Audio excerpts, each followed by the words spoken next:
Rebecca with 10 Pegs and Crowns, and I want to welcome you to my channel today. Today I have a very kind of different video, or a process video actually. For this process video, I wanted to create some faux metal pieces for my week 2 of Open Journey's newest release, devotional, titled Peace, which is the 8th issue of her Take 4 mini-series. And so I wanted to create some of these pieces that kind of look like metal. I had done it in a previous entry, and I knew that I didn't show how to create them. Now these are a little bit different. These are made on regular paper, whereas my last ones were made on black cardstock.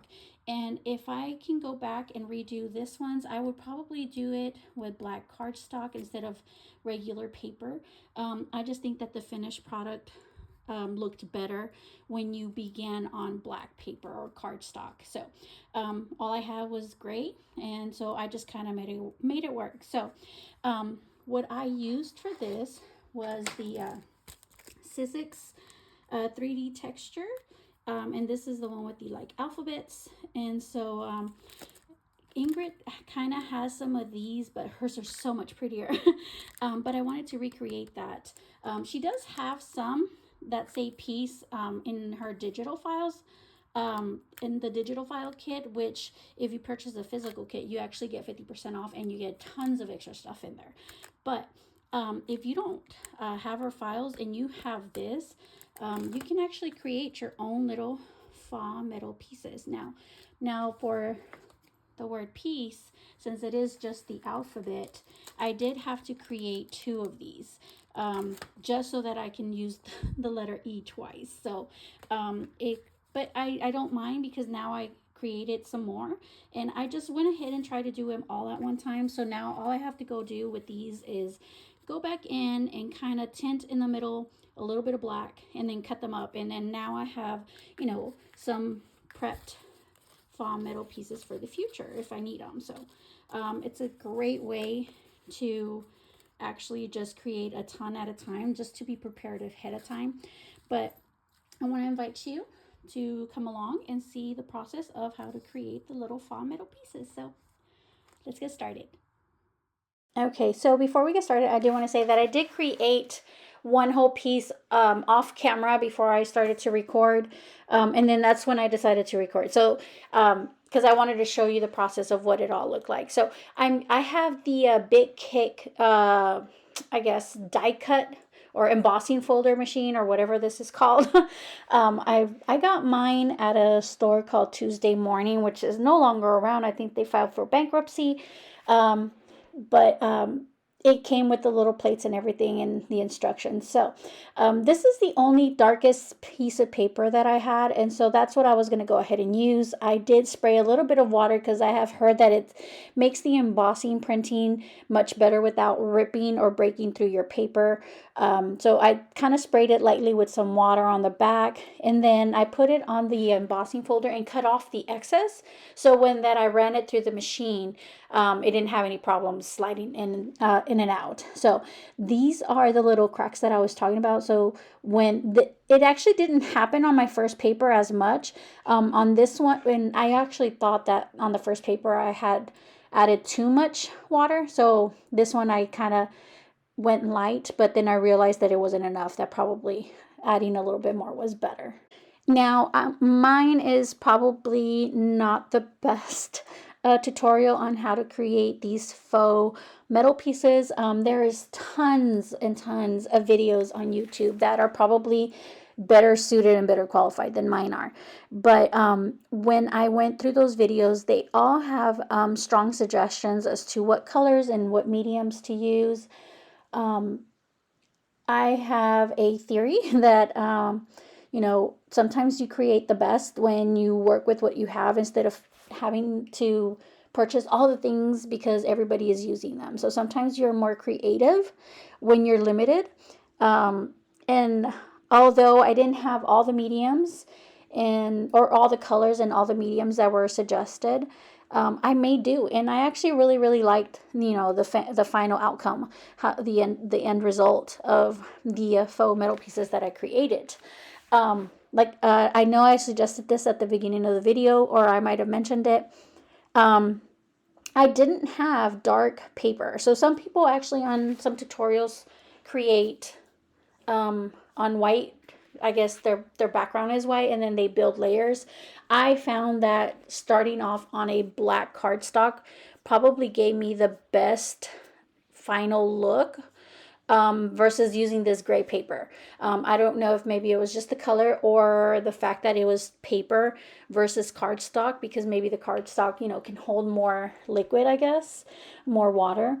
But I did like the black cardstock, so I will probably, you know, be stocking up on that one because I did not care, or I did not like the final look of the piece of paper as I did the black cardstock. So one of the strong suggestions, or the ones that a suggestion that I kept seeing very repetitive on the tutorial videos, was the colored peel paint. A lot of people, however, said that it was probably best to use distress paint. So that's what I kept seeing over and over. But I don't have the color peel paint in my distress paints. I'm still working on building up my collection. Oh my God, the word was just slipping away from me. So I started with that. It just was the best. I guess it was strongly suggested because it gives you the best foundation, especially for something rustic or vintage or worn out, which I did agree when I was working through with them. So I started off with the distress crayon because I didn't have a paint. And I made a little, in my palette, I added tons of water to kind of dilute it because I didn't know how much the paper could absorb. So I try to do layers at a time. Here, what I did notice different from the first batch or the first piece of paper that I did or I created was that I probably should applied, you know, some shadows and in the letters that I was going to use, or in, you know, just I guess in general the letters period. And I'm also doing it only on the letters that I was going to use for the word peace. So putting a little bit of black paint around the imprint of the alphabet or the letters gave it more depth at the end, because I did it the opposite. I actually try to do that at the end on my very first page, the one that I showed you at the very beginning, and I didn't quite like it. I was like, it didn't look almost authentic, I guess. So I did it opposite on this one, and I think I really did like the outcome much better. This is a story to tell. So again, I'm a fan of using what you have. So this is a very, very old medium. I don't even remember how I came across this, but I've had it for years, almost since I probably started journaling. This Nuvo expanding mousse. It's kind of like a 3D texture, and it uses a heat tool to kind of give you a 3D effect. I don't know that it actually does that because I probably don't use it in the way that it's intended to be used, but it's also so old that it kind of dried out, because when I first got it and I first opened it, it had a very mousse-like, very soft and pillowy kind of texture, but it's completely dried up as you saw.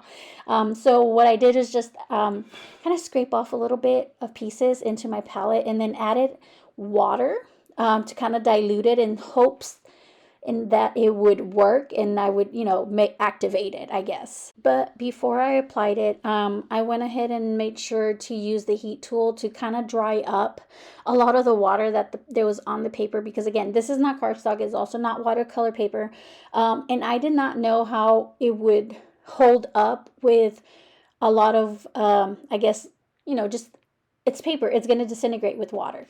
So I just wanted to make sure that I kept using the heat gun to, you know, dry the paper so it didn't like get overwhelmed by all the water. So when I am applying these colors, I don't try to make it all perfect. I just kind of like blend it as best as I can. And then I actually saw how much I was actually applying. And I went back with the baby wipe to kind of pick up some of that, you know, medium. And the reason I'm doing that is because, again, I'm hoping and I'm trying to strive for a, you know, worn out and a distressed look. So I want some of those greens to kind of peek through. And so when I apply it, I make sure that it's, you know, not completely perfect. I do get into the nooks and crevices of some of the letters, but I try to just make it, you know, as organic as I possibly can.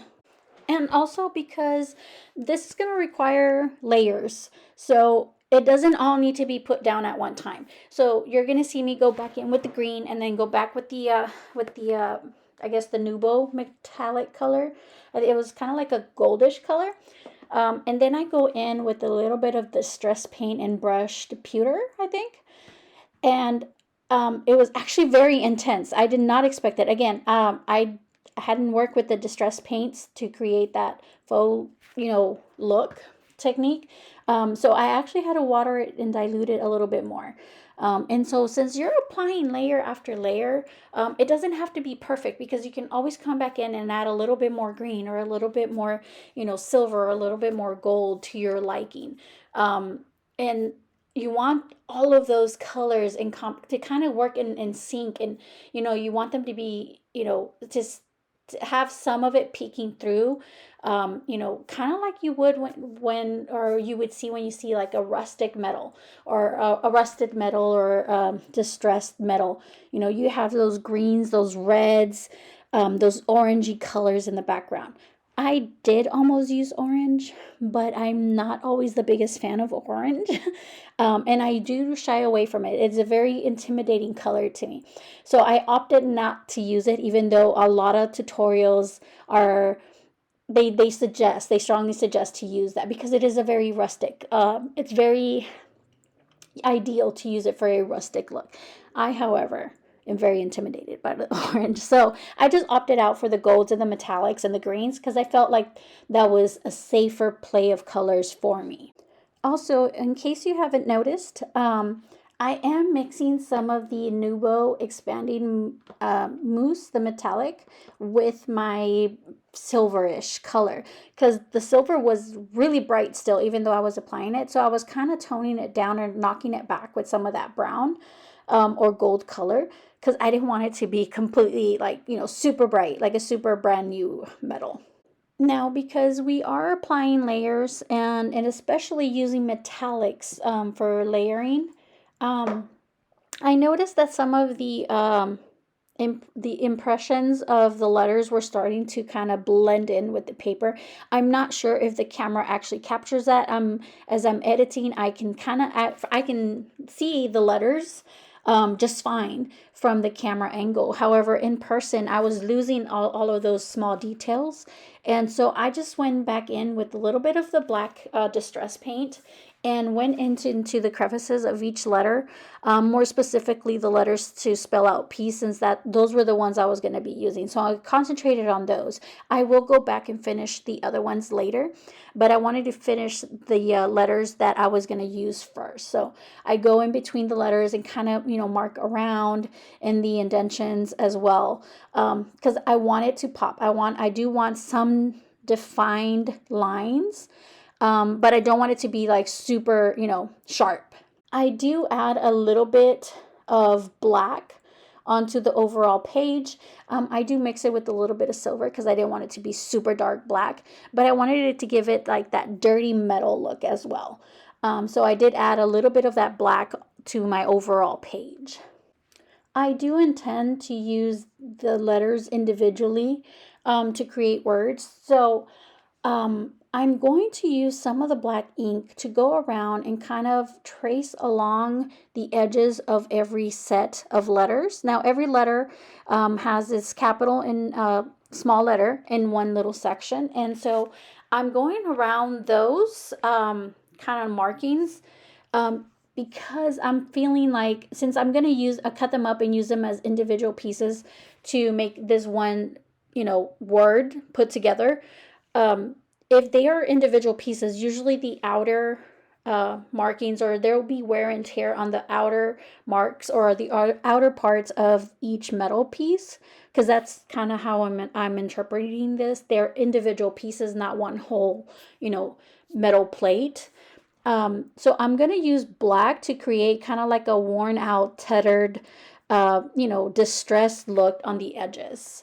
And I am only concentrating on the letters that I will be using, which are the letter P, E, A, C, and E, to spell out the word peace. But I am going to go back. Again, I will go back and finish up doing the same outline, using the black for the outline for each letter later. But I just wanted to make sure that I had these pieces, to focus on these pieces, since I was going to use them for my week 2 for the devotional or for a journaling entry. So I'm only going to be concentrating on certain letters right now. I am diluting the black distress paint quite a bit, and then I go back in with a wipey, because I feel like when I apply it and I take some of that ink off, as it dries, I'm able to tell how intense or vivid I am applying ink. And I always say it's easier to, or it's much better to add, because once you add too much, you can't, take it away. Now there are techniques and hacks to kind of knock back some color, but I feel like less is more when you're trying to build up layers, because sometimes when you do too much, it's just, no matter what you do, it just doesn't look quite right. So I've also learned that the hard way. So I just kind of add a little bit at a time, even if I feel like sometimes it picks up too much. I'd rather just work a little bit at a time, doing a little bit of layers, because I do end up usually very, very happy with how that looks. I know it looks very scary and dark on the outer layers right now, but once I start to cut out the pieces, it doesn't look as black or as vivid or as intense. When I honestly thought that I was done when I picked up the paper, but I noticed that some of the paint and the mousse, once it was dry, by the time I'm working on the edges, I noticed that some of the letters didn't quite soak up some of that paint. So even though there was, it was applied throughout the page, it just, I guess some paper pieces, I guess with me using the wipey, or just overall not enough, I guess, medium or paint or ink on the brush, didn't apply more. So I am now also just focusing on the letters that I will be using for my project. So I don't go back in and use it on the rest of the letters. I just kind of concentrate by adding the final finishing touches, I guess, for the a little bit more silverish look onto my pieces. I do make sure to go back with my heat gun and dry the project really, really well, because I just felt like I didn't want to give it a chance to air dry and actually, kind of tear or, kind of like rip the paper where I didn't intend for it to be ripped. So I felt like having it dried while I was there was probably my best choice, because again, paper reacts to water, so I didn't want it to get all soggy and droopy and just to lose some of those impressions that the embossing folder had made. Now I am going to go ahead and cut out the pieces or the letters that I will be using.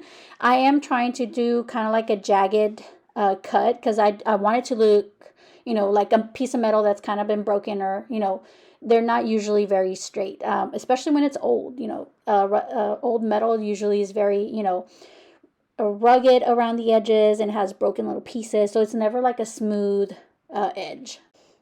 Earlier I had mentioned how the letters were like in their individual little slot, so there was like an imprint where I was applying the black ink. I'm bringing up the letters up as close as I can to the camera without losing focus, and you'll see the impression of what I mean of those, like the outer layer, or I'm sorry, the outer lines of the marking. So that's kind of where I'm also cutting along. So when I applied the black ink, I made sure that some of it was on there, just enough to just give it that, distressed look. Now, I am by no means a super talented or professional crafter, but it is super fun to play with mediums and to actually work on actual, projects instead of journaling sometimes. And so I don't get to do that very often. So actually creating these little, faux metal pieces was very, very fun, even though I didn't actually technically have the right mediums. But it was still very fun to experiment with what I did have and whatever mediums I did have to try to recreate, you know, just stick with the colors that, that tend to be, those rustic colors or whatever colors you're needing for that project, try to visualize what are those, those colors that are usually in that, what piece that you're trying to envision, and use what you have. Overall, even though I mixed mediums like Distress Paint and Nuvo Expanding Mousse and Distress colored pencils, I am actually very, happy with how they turned out. I don't know that you can see this on this brown piece of paper, so I'm going to go ahead and put in a white piece of paper and try to bring it close to the camera so you can actually see those really, those details, especially in the nooks and the crevices in between the letters. I absolutely like this.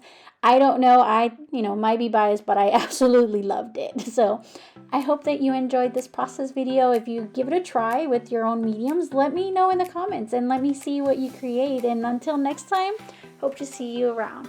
Love you. Bye.